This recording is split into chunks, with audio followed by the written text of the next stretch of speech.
안녕하십니까. 환경오염의 종류와 그에 따른 해결 방안을 발표하게 될 1학년 4반 27번 조민창이라고 합니다.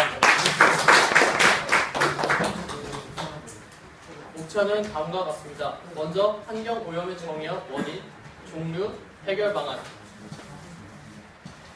먼저 환경오염이란 인간 생활이나 생산 소비의 과정에서 배출되는 매연, 분진, 악취, 소음, 진동, 오수, 오물, 폐기물, 방사능 물질 등이 생활 환경을 오염시켜 인간 또는 생물의 건강, 생존, 활동에 장애를 주는 현상을 의미합니다.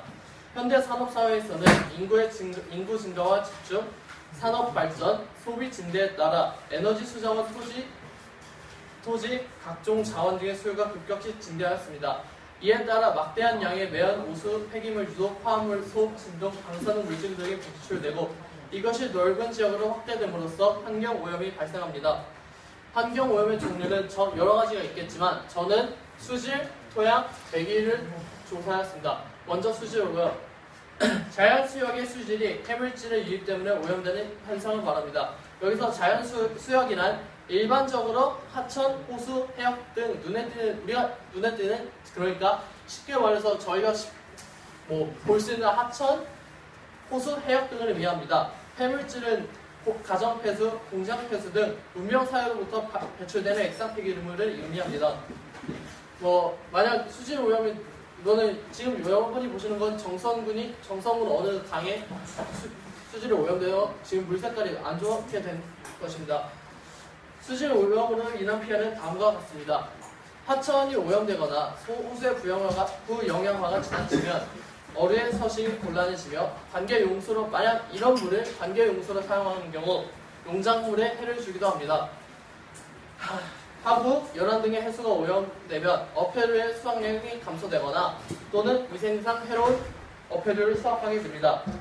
만약 이런 상태에서 오염이 계속 진행되어 물의 용존 산소가 없으면 미생물 외의 생물은 그러한 물에서 사라지고 황화수소 등의 냄새가 나는 독가스가 발생하여 인근 주민들을 괴롭힐 수 있습니다.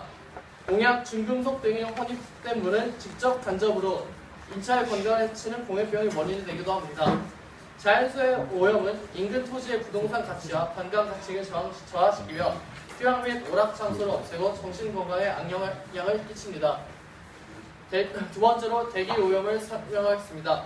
인지역 발생원에서 배출된 물질이 생물이나 기물에 의해 직접적으로 해를 끼칠 만큼 다량으로 대기 중에 존재하는 상태를 의미합니다. 지금 이거는 서울에서 보는 하늘인데요. 생각보다 많이 흐리죠? 이 상태가 지금 대기 오염의 한 예시를 보여주고 있는 것입니다. 대기 오염의 피해로는 일단 그런 솔직히 유독물질이 그런 게 동중에 떠돌아다니기 때문에 인체와 환경에 직접적인 피해를 입힙니다. 또한 대기 중에서 물리화학적인 반응이 이루어져 미세먼지 현상, 오존, 산성비 등 다양한 대기 오염 현상을 일으켜 역시 인체와 환경에 피해를 줍니다. 지금 가로쳐 있는 건 이런 환경들의 예시입니다. 세 번째로 토양 오염을 설명드리겠습니다.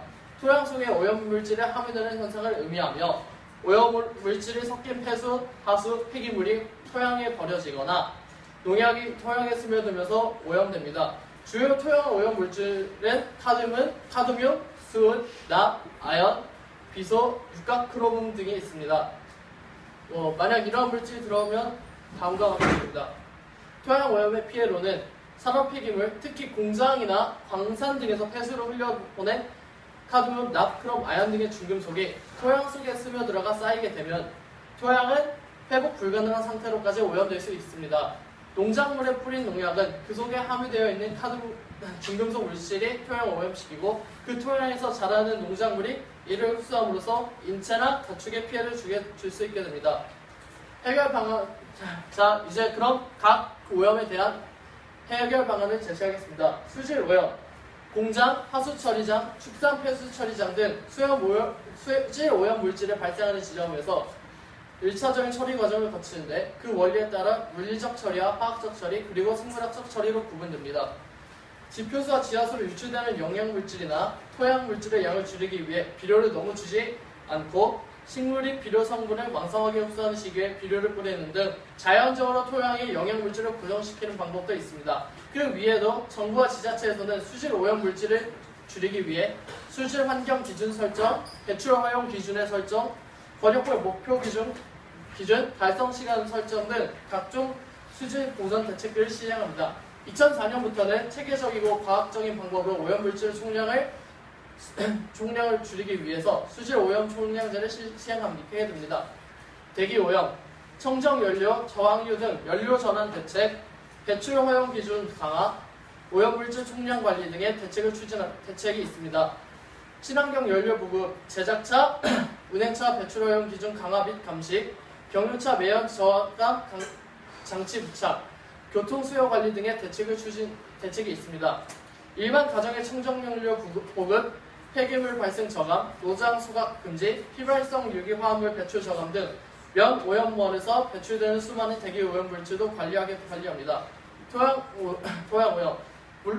오염을 해결하는 방법은 미생물을 이용하여 보관하는 방법 등 많은 기술이 개발되고 있긴 합니다. 하지만 비용과 시간이 많이 소요됩니다. 따라서 토양 오염의 가장 좋은 대책은 예방입니다. 지금 바로 되는 게 지금 제가 아까 말씀드렸던 예방 방법 중이고요. 이미 오염된 토양에 정하는 오염 현황을 파악하기 위한 정밀조사와 조사 결과에 따른 설계, 시공, 운영 등 일정한 기준에 따라 시행합니다. 토양 환경 보전법을 위하여 관리하고 있으며 토양 오염 조사기관, 오염원 인자, 토양 정화 업체, 검증기관의 유기적인 관계를 통하여 안정적인 토양 오염 정화 시험을 시행합니다. 지금 바로 나와 있는 걸 쉽게 보여드리면 도식화한다면 이렇게 됩니다. 이것으로 저의 발표를 마치겠습니다. 감사합니다.